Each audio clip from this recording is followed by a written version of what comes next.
미국엔 나스닥, 우리나라에 코스닥이 있다면 뉴스쇼에는 뉴스닥이 있습니다. 뉴스쇼 증권시장 뉴스닥.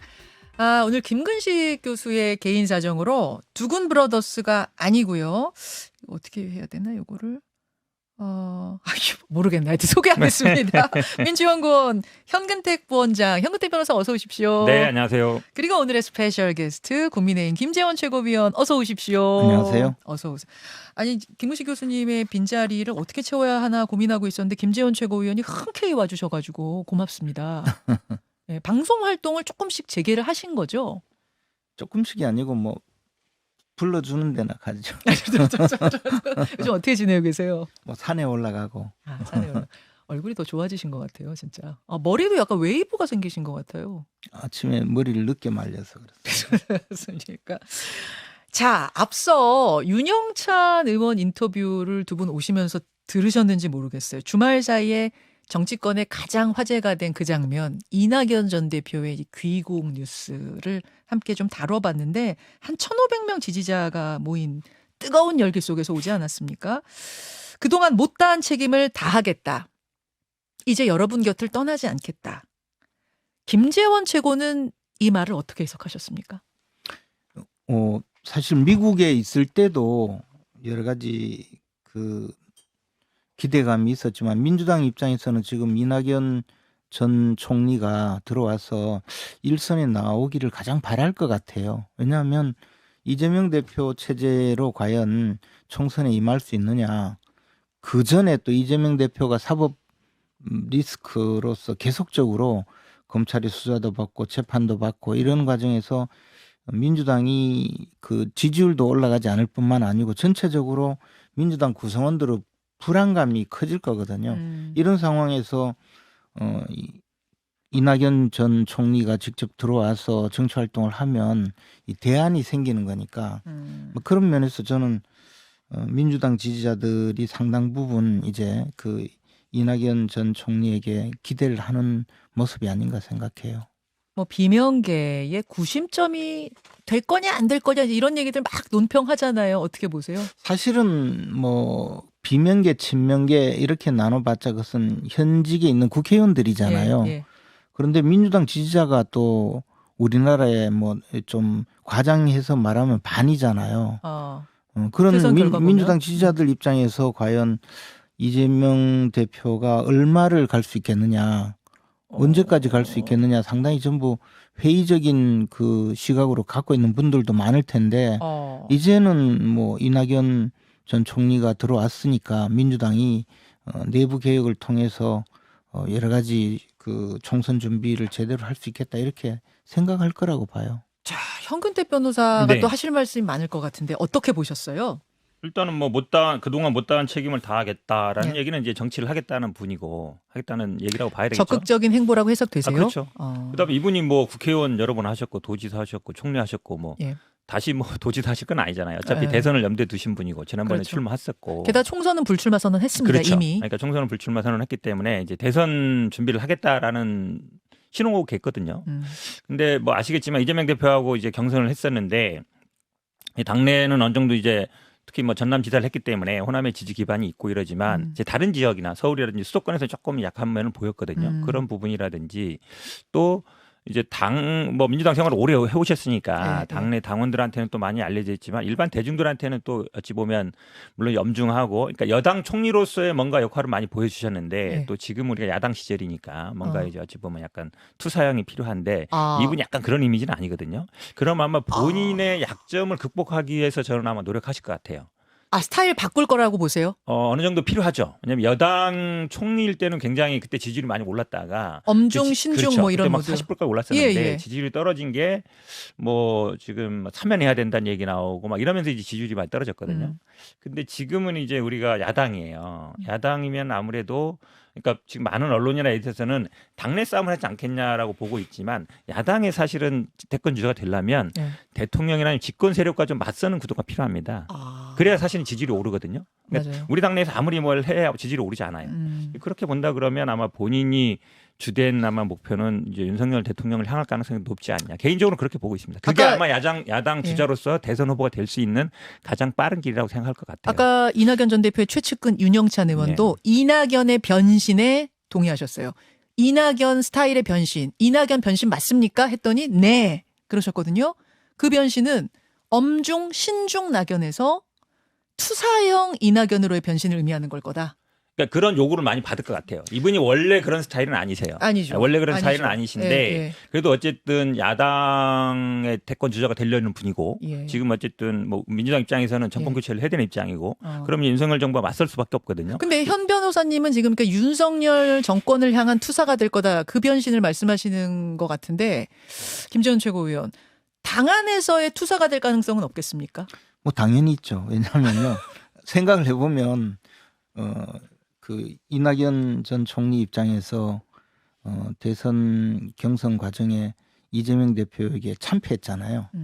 근데 최근에 그 대장동 사건 수사를 하면서 결국에 그 나온 이야기 중에 광주에 가서 표를 얻으려면 뭐 돈이 필요하다 이렇게 해서 그 돈을 받아갔다 이런 뭐 유동규 씨의 그 진술도 있었거든요. 그것이 사실이든 아니든 그 이야기를 들은 이낙연 당시 그 후보였던 이낙연 전 총리 입장에서는 아 이거 완전히 대선 때 뭐 저 좀 심하게 이야기하면 나의 그 표밭에 들어와서 돈 뿌리고 부정선거한 것 아닌가 이런 생각을 가질 수밖에 없거든요. 그거 이제 김재원 최고위원 생각이 그러시다는 거죠. 근데 이제 제가 이제 이낙연 대표의 생각을 해보면 빙의를 해보면 그렇다는 말씀이에요. 두 번째는 또 송영길 대표가 굉장히 그 이재명 그 후보를 그때는 돕는 입장이었거든요. 그런데 송영길 당대표가 당선되는 과정에 지금 또 돈봉투 사건이 막 벌어져 있잖아요. 이런 것을 생각하면 이낙연 전 총리 입장에서는 대선 후보 자리를 도둑 맞았다.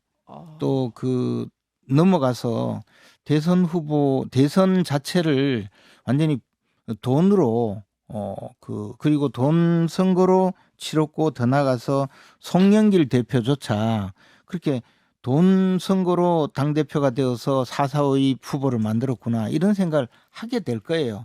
인간적인 입장에서. 그러니까 단순히 나는 뭐 당내 싸움 같은 것은 좀 멀리하고 그 윤석열 대통령과 싸우겠다 이런 생각을 그것은 이제 이성적으로 그런 생각이 들고 실제로 마음속으로는 아마 당내에서 이재명부터 끌어내려야 되겠다 이런 생각을 하지 않을까요? 저는 그렇게 생각이라고 봐요. 등판 시점은 언제로 보세요?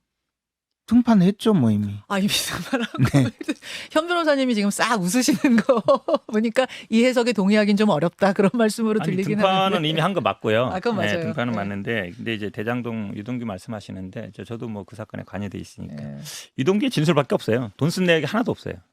쓴 내역이 뭐 대선 자금 받아갔다 그러지만 그럼 보통 수사나 이걸 하면 어디다 썼다는 게 나와야 되는데 쓴 거는 뭐 카카오톡으로 몇만 원 보내줬다 뭐 이런 거밖에 없거든요. 그러니까 이 재판에서도 사실은 전혀 안 나오는 얘기인 것 같고 송영길 대표 말씀하시는데 그때도 뭐 결선 투표 아니냐 뭐 4.4.5 얘기 논란이 있었지만 거의 뭐 그 수치상으로는 비가 안 될 정도였어요. 그러니까 제가 보기에는 뭐 그걸 뒤집을 정도는 아닌 것 같고 아마 이제 선거 이 경선 때 과정을 다시 반복하지는 않을 것 같고 이낙연 대표 입장에도 제가 누누이 말씀드린 것처럼 본인의 약점들이 있거든요. 이제 그런 부분을 극복하는 게 중요하지. 예전에 선거 뭐 어떻게 한 게 뭐가 중요하겠습니까? 그럼 당장 이제 뭐 예를 들어서 대선 후보 경선을 할 거 아닙니까? 근데 지금 이낙연 대표 앞에 딱 놓인 거는 물론 어느 정도 뭐 사람들 호응하고 있지만 실제 지지율을 보면 굉장히 낮아요. 예전보다. 대선 후보 그렇죠. 뭐 여론조사에 야당 보면 내에서 당내에서뿐만 아니라 국민에서도 굉장히 떨어지거든요. 거의 뭐 한 자리에서도 약간 뭐 5% 밑쪽 나오기 때문에 이걸 어떤 식으로 좀 올리는 게 중요해요. 본인 입장에서 어느 정도 올라와야 되거든요. 그래야 이제 경쟁 구도가 되죠.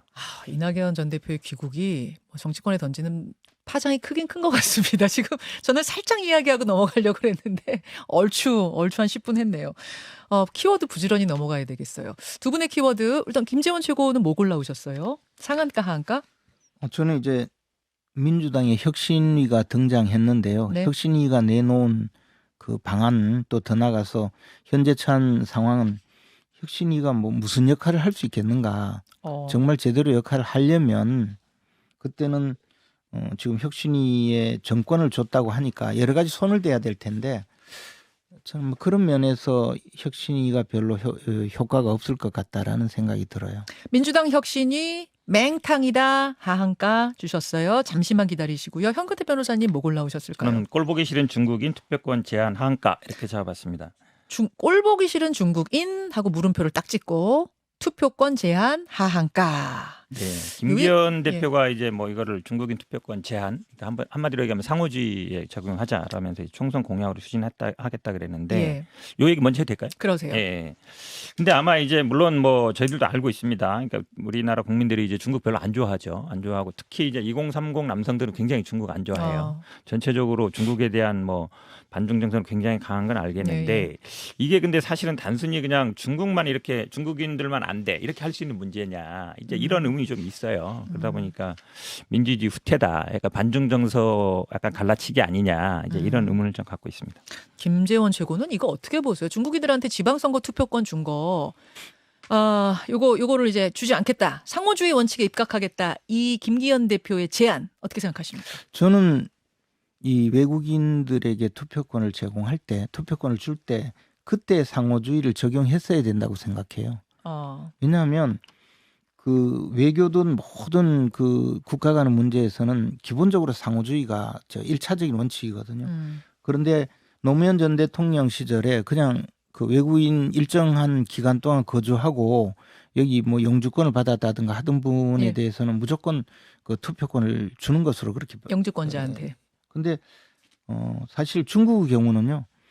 중국이 공산당 일당 체제거든요. 네. 뭐 물론 뭐 조그만한 뭐 정당을 만들어서 대표도 있고 하지만 사실상 일당이다 그 말씀이시죠? 사실상 명실상부하게 일당 체제이고 선거를 안 해요. 중국은 자국민에게도 투표권이 없어요. 사실상 그렇죠. 네. 그런데 우리가 뭐 상호주의 입장에서도 봐도 그렇고 또는 더 나가서 중국의 어떤 중국의 체제 문제를 봐서도 사실은 투표권을 주는 것은 저는 그때 당시에도 잘못되었다고 생각을 했어요. 근데 이왕 시행이 이미 됐거든요. 그런데 이제 지금 와서 우리가 뭐 십수년을 해보니 네. 이런 문제가 있다라고 판단을 한다면 지금이라도 상호주의로 바꿀 수가 있겠죠. 그러면은 지금 외국인 전체한테 똑같이 적용하고 있는 걸 중국인에 한해서만 중국인만 싹 배제하는 방식이 가능하다고 보세요? 저는 그뿐만 아니고 우리나라의 제외 국민들이 예. 제외 동포들이 그 나라에서 일정 기간을 거쳐서도 투표권을 주지 않는 나라는 전부 배제해야 된다고 생각하죠. 지금 그런 나라가 또 있나요? 현 변호사님 어떻게 알고 뭐 계세요? 여러 나라가 있어요. 이게 아, 지금 그래요? 뭐 제도적으로는 예를 들어서 전혀 인정하지 않는 나라가 있고 네. 그다음에 이제 상호주의 나라가 있고 그다음에 무조건 인정하는 나라가 있죠. 근데 네. 이제 인정하는 나라 지금 대충 보면 한 전 세계 한 45개 정도인데 상호주의가 아니라 무조건 인정하는 나라는 한 20개국이고 아시아내는 우리나라가 유일합니다. 네, 유일한데 대부분 그 인정하는 나라들을 보면 약간 뭐 서구 유럽 중심의 그러니까 EU 체제 안에 있거나 아니면 과거에 뭐 영국이라든지 스페인이라든지 포르투갈처럼 식민지 국가에 있는 나라 이런 나라들이에요. 예. 그러니까 아시아처럼 약간 민족주의가 강한 나라에는 없습니다. 근데 이게 사실은 잘 아시겠지만 이게 나온 배경은 뭐 이제 98년인가요? 김대중 오부치 만나면서 그 당시 우리나라 제1교포들이 한 40만 정도 되는데 이제 네네. 참정권이 없습니다. 일본에서. 그러다 보니까 사실은 원래는 지금 말씀처럼 맞아요. 일본도 인정해주고 우리도 인정해주고 그렇게 하자. 네. 많기 때문에 그렇게 했는데 일본에서는 그거를 계속 반대하는 거예요. 지금도 안 되고 있거든요. 네, 네. 근데 그 당시에 여야가 사실은 이게 단독으로 한 건 아니고 합의로 된 겁니다. 그러니까 우리가 먼저 하자. 해주면 일본도 나중에 해지겠지. 했는데 2005년에 만들었어요. 근데 지금까지 일본도 인정 안 해주고 있어요. 그러면 사실 원래 상호주의 따지면 일본부터 없애야 돼요. 중국은 사실은 말씀처럼 투표권 자체가 없기 때문에 예. 사실은 뭐 중국은 처음부터 그때도 없었고 지금도 없었고 논의 대상이 아니에요. 자, 김재원 최고. 그러면 지금 일본하고 요즘 뭐 분위기 좋게 뭐잘 가고 있는데 일본도 중국인하고 똑같이 배제한다. 이거 동의하세요? 저는 상호주의 원칙을 적용해야 된다고 생각해요. 그리고 제가 제1교포들 예. 교포들의 투표권 인정을 위해서 일본에 방문해서 직접 협의한 적도 있어요. 예. 이것을 그냥 무슨 정치 선진국처럼 모든 외국인에게 투표권을 준 제도 자체에 문제가 있다고 생각하고 일본이든 뭐 중국이든 일본이든 중국이든 또는 뭐 저 조그만한 나라에 어디서 그 뭐 온 그런 분들이라도 마찬가지라고 보죠. 그리고 이것이 외국인들에게 투표권을 무제한 부여하는 것 자체가 무슨 민주주의다. 저는 그것도 동의하지 않아요. 그때 이유는 아마 뭐 세금을 그분들도 다 내니까 지방선거 투표권 정도는 주자 이렇게 합의가 됐던 것 같아요. 여야가. 그거는 이제 그 표면적인 이유고 실질적으로는 제일교포들에게 그 일본에 터잡고 살고 지금까지 살고 있는 분들 중에서 대한민국 국적을 갖고 계시는 분들이 있거든요. 네네. 이분들에게 투표권을 안 주니 일본이. 네. 그런 상황에서 많은 분들이 또 일본 정치에 참여하기 위해서 귀화를 하거든요. 그렇죠. 그래서 우리가 먼저 투표권을 인정하면 일본도 따라줄 거다 이런 생각을 했는데 전혀 있었죠. 뭐 일본도 하지 않고 있죠. 아, 그럼 김재원 최고위원은 뭐 일본이냐 중국이냐 할 것 없이 그러니까 중국인만 그렇습니다. 쏙 빼서는 아니고 그렇죠. 상호주의를 지키지 않는 곳은 다 배제하는 것으로 그러니까 법을 바꾸자 그 말씀. 네, 그것이 맞는 현 거죠. 변호사님. 저는 일본도 이제 포함해서. 그거는 약간 민주주의 후퇴라고 봐요. 지금 말씀처럼 맞습니다. 우리가 사실 일본을 염두에 두고 먼저 맞고 근데 일본은 지금까지 전혀 호응이 없는 거예요. 18년 동안. 그렇다 그러면 이제 재검토는 가능하다고 보는데 그렇다고 해서 우리가 이거를 후퇴시킬 거냐. 상호주의라 말씀드리지만 사실은 지금 12만 정도 중에 중국이 한 80% 정도 되고 네. 그다음에 대만이 한 5%, 대만이 한 8%, 일본이 한 5% 정도거든요. 투표권 가진 그렇죠. 외국인. 근데 이분들 투표율이 한 뭐 13% 정도밖에 안 돼요. 그러니까 투표율이 보통 우리가 지난번 일반 지방선거 투표율은 50% 조금 넘었거든요. 네. 그러니까 실제 투표율이 좀 낮죠. 예. 그만큼 어쩌면 관심은 없는 겁니다. 그래서 많은 국민들이 생각하는 것처럼 국회의원이나 대선은 국민이 하는 거기 때문에 국민이 하는 거기 때문에 국민이 아닌 사람 투표권이 없어요. 예. 그러니까 지방선 같은 경우는 주민, 지역 대표를 뽑는 거잖아요. 예. 그러다 보니까 이제 투표권을 주는 건데 예.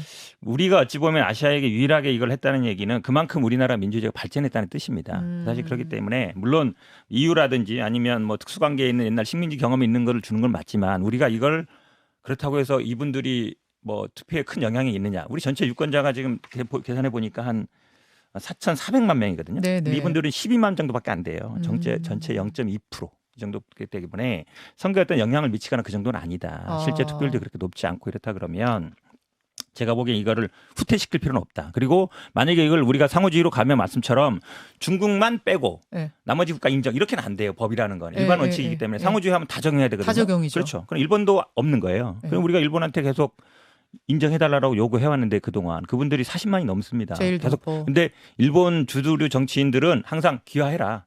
귀화하면 우리가 투표권 줄게 이러고 있거든요. 한국 국적 근데 버려라. 그분들이 지금까지 귀화 안 하는 이유가 있는 거거든요. 정체성을 지키기 위한 건데 그걸 지켜줄 필요가 있다고 봅니다. 아, 오늘 토론이 굉장히 건강한 정치 토론이 지금 진행 중인데 시간이 별로 안 남아가지고요. 근데 마지막으로 한 말씀만 드리면요. 자, 잠깐만 양해 두 분께 구할 것은 지금 김재원 최고의 키워드를 우리가 못 갔잖아요. 두 분이 한 10분 정도 시간이 되시면 라디오 본방송 후에 10분 정도 그걸 진행해도 괜찮을까요? 네, 두 분 괜찮으세요? 네네. 미리 양해 구하고 갑니다. 근데 예. 어쨌든 외국인에게 투표권을 제공한 것이 민주주의 발전이다. 민주주의가 더 진보했다. 이런 논리 자체에 저는 별로 인정하지 않는 거죠. 아. 왜냐하면 국가 간의 문제는 상호주의가 대원칙인데 우리가 예를 들어 먼저 그 일본인에게 투표권을 인정했다고 해서 그러면 일본도 화답을 해야 되잖아요. 근데 일본은 전혀 미동도 하지 않아요. 어허. 그럼 앞으로도 이렇게 갈 거라는 거죠. 앞으로도 변화 없을 거다? 네, 그렇게 된다면 이것은 결국 이 국가 간의 문제에서 가장 원칙적으로 제공돼야 될 상호주의를 파괴하고 우리 스스로 뭐 솔선수범한다고 했는데 결과가 나쁘면 그럼 우리가 지금쯤은 이제 재검토할 때가 되었다는 거죠. 그 줬다 뺏는 게 아예 안 줬으면 모르겠는데 줬다 뺏는 게 외교적으로는 괜찮습니까? 근데요. 중국의 경우는요. 오히려 그 지금 중국인들에게 중국 국적을 가진 뭐 조선족 교포들도 많죠. 예. 이분들에게 투표권을 주는 것을 환영할까 한번 생각해 봐야 돼요. 그분들이 돌아가면 아니 다른 나라는 전부 주민 대표를 네. 선거로 뽑는데 왜 우리는 맨날 촌장 선거나 하고 최고인민회의 뭐 대의원들 선거는 못 하느냐 또는 추석 선거는 왜 못 하느냐 그런 사회 불안 요인이 되는 거죠. 우리가 오히려 이 중국인들한테 지방선거 투표권 주는 거 뺏으면 중국 정부가 더 좋아할 거다? 중국 정부가 뭐 좋아할지 안 할지는 제가 물어보지 않았는데 심지어 제가 북경대학에 있을 때요. 2008년도에 그때 그 북경 한인회장 선거를 했어요. 예, 예. 그런데 중국 정부에서 왜 쓸데없이 남은 나라에 와서 선거하냐고. 그래서 선거를 못하게 막는 걸 봤거든요. 자, 잠시 여기서 조금 본방송을 줄이고요. 유튜브로 조금 더 이어갈 텐데 그러고 보니까 김재원 최고가 중국통이에요. 예, 그 얘기를 조금 더 자세하게 네. 좀 듣고 하한가도 가는 걸로 하겠습니다. 여기서 일단 두 분하고 본방송 인사드리죠. 고맙습니다. 고맙습니다. 자, 라디오 청취자들하고는 인사 나누고 이제 유튜브로만 보고 계신데 지금도 한 15,000명 정도가 계속 계셔가지고 두 분이 예 고맙습니다. 일단 남아주셔서 고맙습니다. 네네네. 바쁘실 텐데. 근데 김재원 최고는 지금 광고 나가는 동안에도 계속 뭐라고 북경 이야기를 좀 하시는 걸 보면 중국통이세요, 확실히. 아니 뭐 중국통 저 같은 사람이 중국통이면 한 10,000명쯤은 있을 텐데 얼마나 계셨죠, 중국? 오래 있지는 않았어요. 오래 있지는 않으셨어요? 네. 예, 예. 근데 이제 그 이후에도 중국의 좀 지도급에 있는 분들하고 예, 예. 많이 교류를 해서 그렇죠. 아, 그렇군요. 그 선거 아까 무슨 얘기하다가 우리가 끝났냐면 중국인들한테 지금 지방선거 투표권 주는 것을 우리가 갑자기 제한을 해도 그러니까 배제시켜 버려도 중국 정부가 뭐 크게 서운해하거나 그러지 않을 수 있다. 왜냐하면 중국 동포들이 그러니까 중국 국적을 갖고 한국에 사는 사람들이 선거를 막 자유롭게 하는 것에 대해서 중국 정부가 조금 껄끄러워할 수도 있다. 요런 논평을 하셨어요.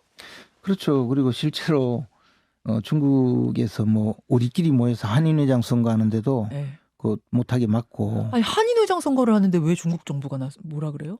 왜 쓸데없이 선거를 하느냐. 왜 선거 같은 걸 하느냐?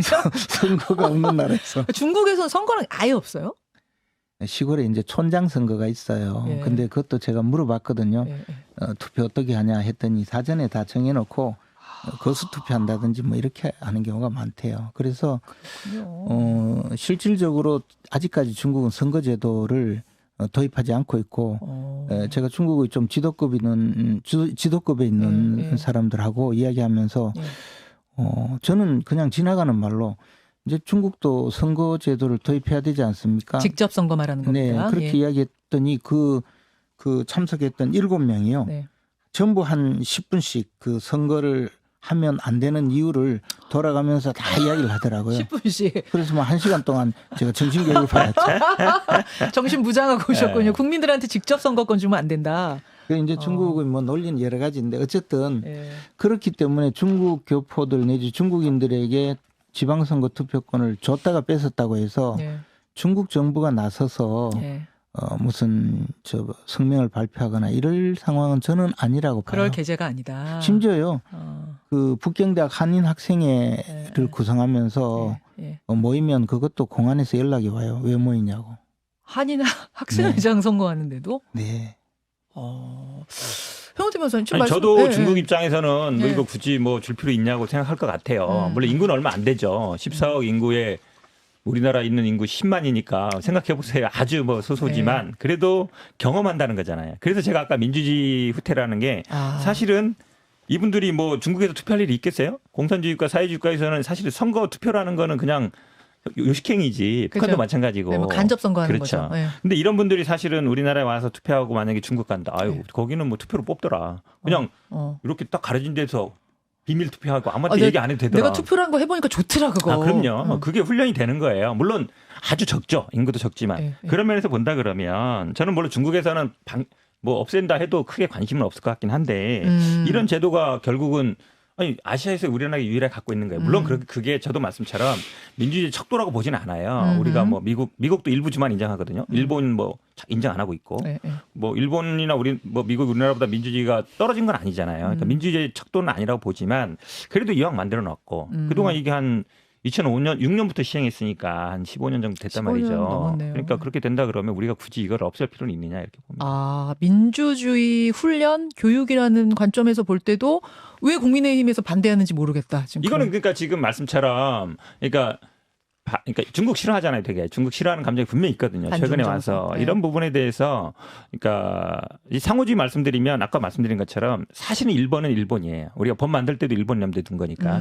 근데 이제 중국 얘기하잖아요. 근데 중국은 상호주의 얘기할 처음부터 논의가 안 되는 게 중국은 처음부터 투표권이 없어요. 그러니까 우리가 상호주의를 요구할 대상 자체가 아니에요. 투표권이 있는, 그러니까 줄 수 있는 여지가 있는. 그러니까 일본은 심지어 최고재판소에서 줄 수 있다라고 판결까지 했단 말이에요. 제1동포들한테도 투표권 주시오 했는데도 일본 정부 지금 안 주고 있다. 주라는 말은 아니고 줄 수 있다. 줄 수 있다. 줘도 된다. 근데 중국은 아예 자기네 국민한테도 없는데 상호주의 요구할 수가 없다. 대상 자체가 아니고. 그러면은 지금 국민의힘에서 이 얘기를 꺼내는 이유는 뭐라고 보시는데요?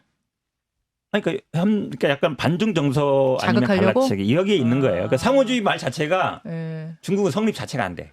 일본을 두고 상호주의 얘기한다는 건 말이 돼요. 그러니까 논리적으로 모순인 거예요, 약간. 자, 이 사실 지방선거 투표권 얘기보다 우리 국민들한테 뜨거운 건 건강보험 얘기인 것 같아요. 이번에 김기현 대표가 이제 지방선거 투표권도 뭐 쉽게 말해서 뺐고 건강보험 혜택도 뺐자. 주면 안 된다. 이제 이렇게 얘기를 했는데 사실 지방선거 투표권은 큰 관심이 그렇게는 없으신 것 같고 건강보험에 대한 의견들은 상당히 많이 올라오더라고요. 이건 어떻게 보세요, 김지원 최고? 그것은 뭐 전 국민이 다 느끼는 거죠. 그리고 외국인들이 국내에 와서 서너 달 정도 건강보험료를 납부하면 그다음에 그 뭐 엄청난 의료비를 전부 경감받는 그런 현상이거든요. 그래서 실제로 그런 것을 활용해서 그 굉장히 많은 외국인들이 우리나라 건강보험 혜택을 받으니까 건강보험 재정이 나빠지는 것 아닌가. 해외 교포들도 그렇게 조금 뭐랄까요? 활용하는 경우들이 있다. 이런 제보도 지금 들어오네요. 그건 뭐 실제로 있죠. 그리고 그런 분들은 그래도 그나마 우리 동포니까 또 뭐 물론 이제 근데 보험은 안 냈던 거 아니냐 이제 이런 지금 문자들이 보험료도 꽤 많이 제대로 안 들어오네요. 내고 그 와서 뭐 친척 친지의 도움으로 건강보험 적용을 받는 것 이런 것도 앞으로 좀 많이 손봐야 된다. 손봐야 되죠. 그리고 이런 것이 이제 결국에 가면 우리가 재외동포들의 문제 또는 외국인들의 문제 그리고 지금 뭐 이민을 받아야 된다는 논리가 있잖아요. 네.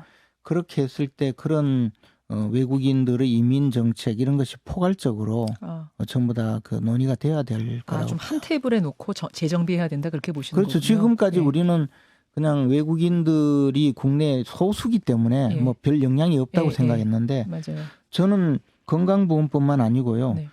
우리나라의 최저임금제를 외국인 노동자에게도 무조건 적용함으로써 또 빚어진 부작용도 엄청 크거든요. 그것까지도 재정비해야 된다. 그것이 물론 우리가 차등 적용? 우리가 물론 그 ILO에 가입을 하면서 평등하게 그 노동자를 대우해야 된다는 그런 원칙이 있지만 그러나 외국인 근로자들이 들어와서 작업에 숙련되는 과정 그리고 또 숙식까지 제공하는 이런 경우에 그 비용을 어떻게 어느 정도로 그 차감할 수 있느냐 뭐 이런 것이 지금까지 인정이 안 되고 있어요.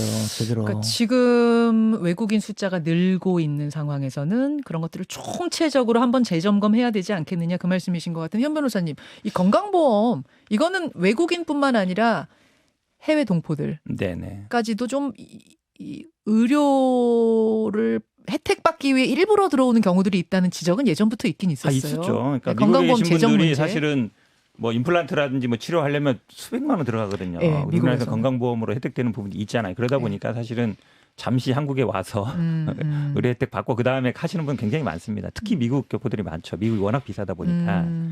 근데 사실은 이제 통계를 보면 이게 2020년 통계인데 외국인한테는 한 5,700억 정도 흑자였어요, 실제로는. 그리고 2017년부터 2020년까지 4년간 봐도 1조 4천억 정도 흑자고. 물론 외국인 한 지금 건강보험 혜택 받는 10분 중에 7분 정도가 중국인이기 때문에 아까 또 한 80% 정도가 중국인이라고 그랬잖아요. 그러니까 중국인들 중에는 일부 보니까 뭐 약간 얼마 안 내고 뭐 1,000만 원 이상 혜택을 받다라는 게 막 유튜브에도 올라오고 이러면서 이제 국민들을 자극하고는 있는데 그거는 제가 보기에 어느 정도 좀 견제가 가능하다고 봅니다. 그런 거를. 근데 전체적으로 보면 그러니까 중국인들만 봤을 때는 좀 다를 수 있는데 전체적으로 봤을 때는 재정은 흑자인 거 분명해요. 외국인 전체에 대해서는 흑자인데 중국인에겐 적자래요. 약간 그런 것 같아요. 근데 사실 우리나라 국민들 상태로는 재정은 다 적자거든요. 그러니까 이분들이 오히려 외국인들로 그렇다고 해서 그러면 다른 중국인 빼고는 혜택 주고 예. 중국인만 안 돼. 이럴 수는 없잖아요.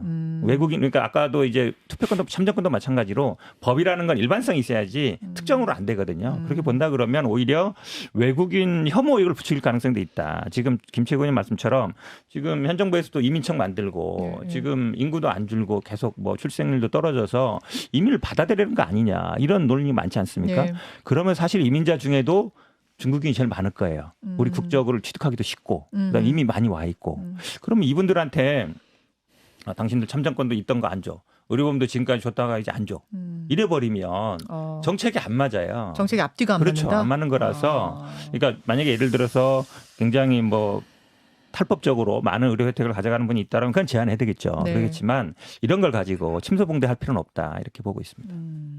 자, 여기까지만 일단 할까요? 더 말씀하실 게 있을까요? 아니 뭐 어쨌든 이 문제는 그 전체적으로 한 번쯤은 스크린해야 될 예, 지금 예. 상황이 되어 있어요. 그리고 우리가 일본을 상대로 해서 지금까지 참정권 운동을 벌여왔었는데 그 효과가 전혀 없었거든요. 그런 상황에서 상호주의 원칙을 적용하지 않고 우리가 일반적으로 모든 그 투표권을 제공한다. 이제는 한번 돌이켜 보자는 거죠. 알겠습니다. 여기까지 일단 누구 키워드였죠? 이게 현 변호사님 키워드. 네. 오래 했어요. 네. 토론이 굉장히 진지하고 오늘 좋은 토론이었던 것 같고 김재원 최고의 키워드도 잠깐 좀 짚고 가겠습니다. 민주당 혁신이 문 열고 1호 안건 내놨는데 맹탕인 것 같다 그러셨어요? 맹탕. 1호 안건이 일단 불체포 특권. 네. 민주당 의원들도 같이 다 내려놓자 이거잖아요. 네. 뭐 마음에 안 드십니까? 아니 그 이런 안건을 내놔봤자 의원들이 안 받을 거 아니에요. 안 받을 걸로 보세요. 지난번에 이재명 대표가 불체포 특권 그 내려놓겠다라고 했는데 예. 이미 이재명 대표는 그 전에 불체포 특권을 활용해온 분이고 또 민주당 내에서 그 사법적으로 문제가 된 분들은 전부 다 방탄국회로서 불체포 특권을 적용해온 사람들이거든요. 이제 와서 그 불체포 특권 전부 그 배제하자라고 하면 예. 이재명 대표는 이제 나는 이제 불체포 특권을 포기하겠다라고 했지만 의원들은 동의하지 않고 있잖아요. 결국은 이 혁신안은 흐지부지 되고 유야무야 되고 말 텐데 그럼 나머지 뭐 혁신안이 나와봤자 예. 저는 별 내용이 없을 거다 그런 생각이죠. 그런 의미에서 맹탕인 것 같다. 네. 현 변호사님 진짜로 당내 분위기가 지금 그래요? 아니죠. 이게 사실은 굉장히 중요한 문제입니다. 지금 이재명 대표를 향한 검찰의 수사 끝났다고 생각하는 분이 누가 있어요.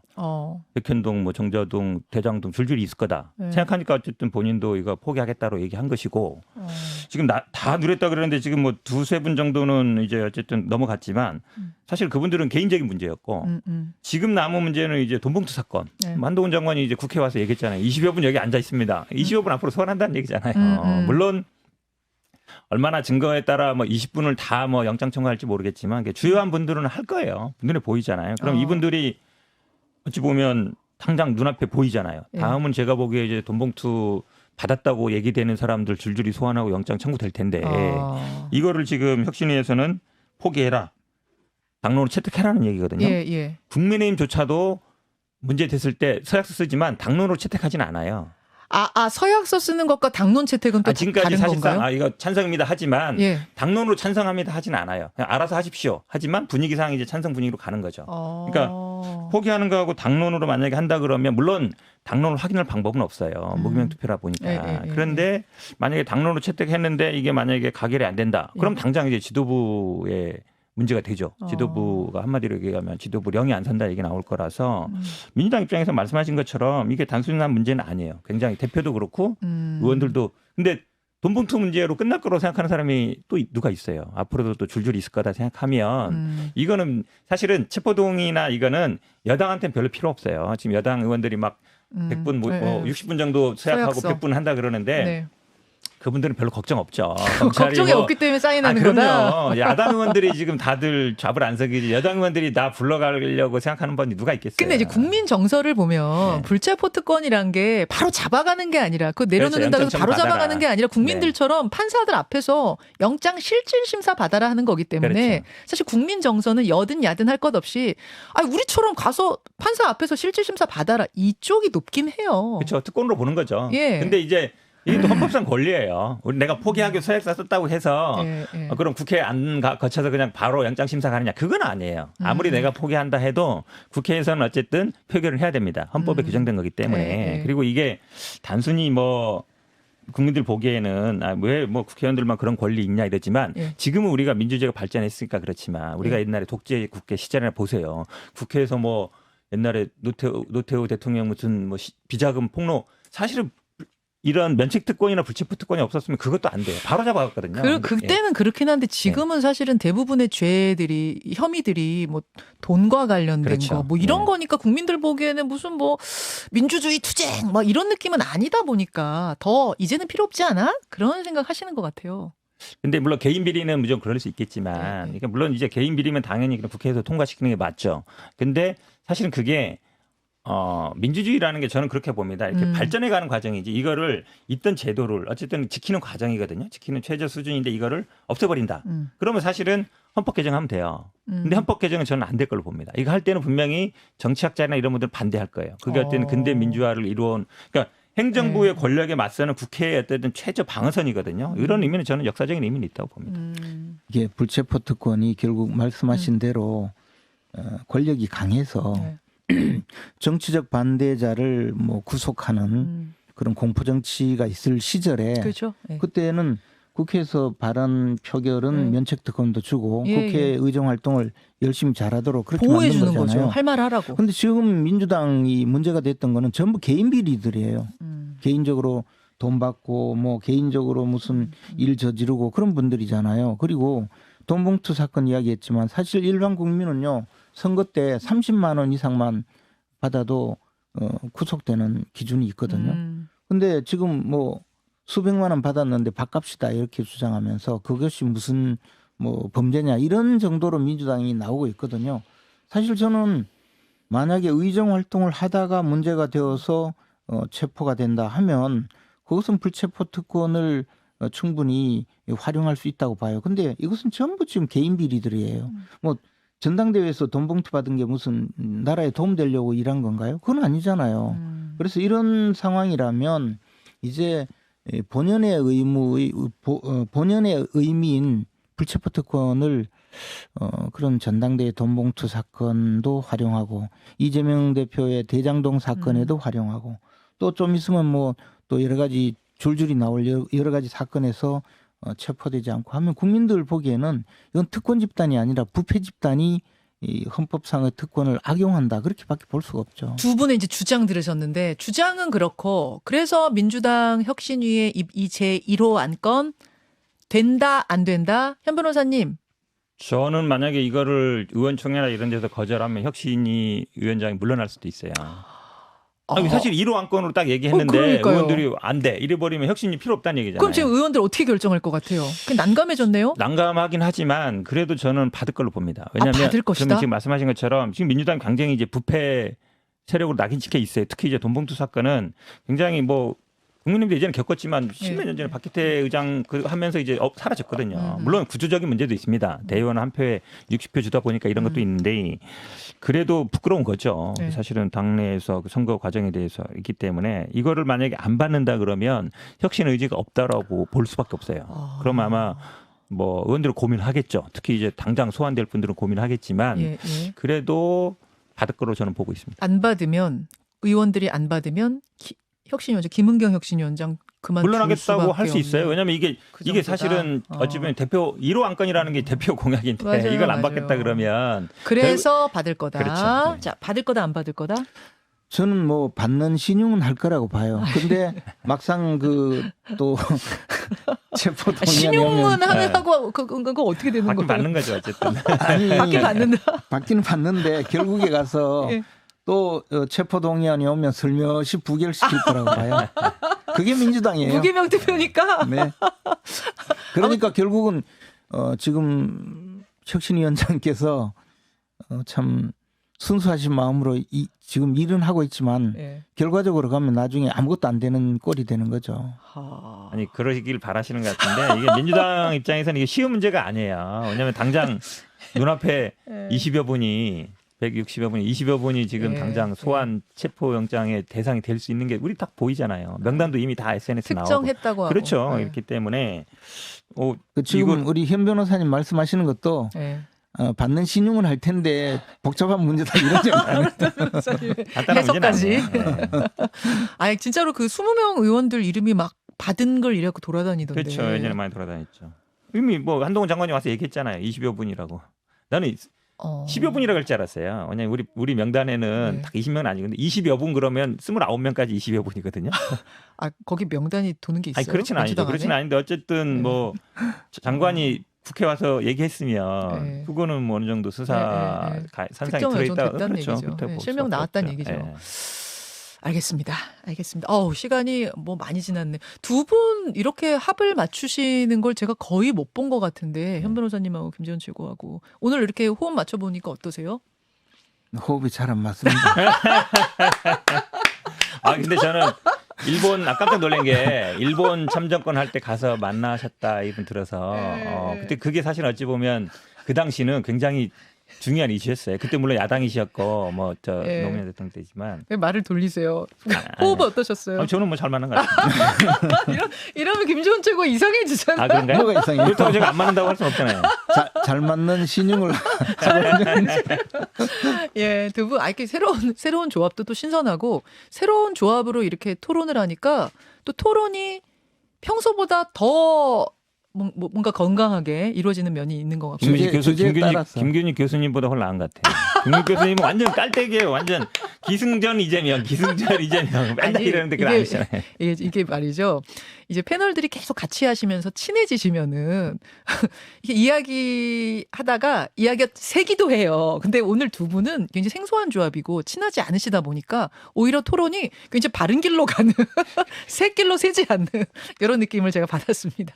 어쨌든 좋았습니다. 두 분과 함께한 오늘 이 뭐였죠? 코너 이름이 뉴스다.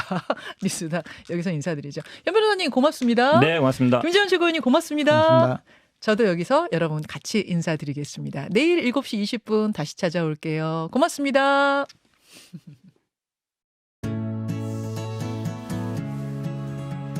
김현정의 뉴스쇼는 시청자 여러분의 참여를 기다립니다. 구독과 좋아요, 댓글 잊지 않으셨죠? 알림 설정을 해두시면 평일 아침 7시 20분 실시간 라이브도 참여하실 수 있습니다.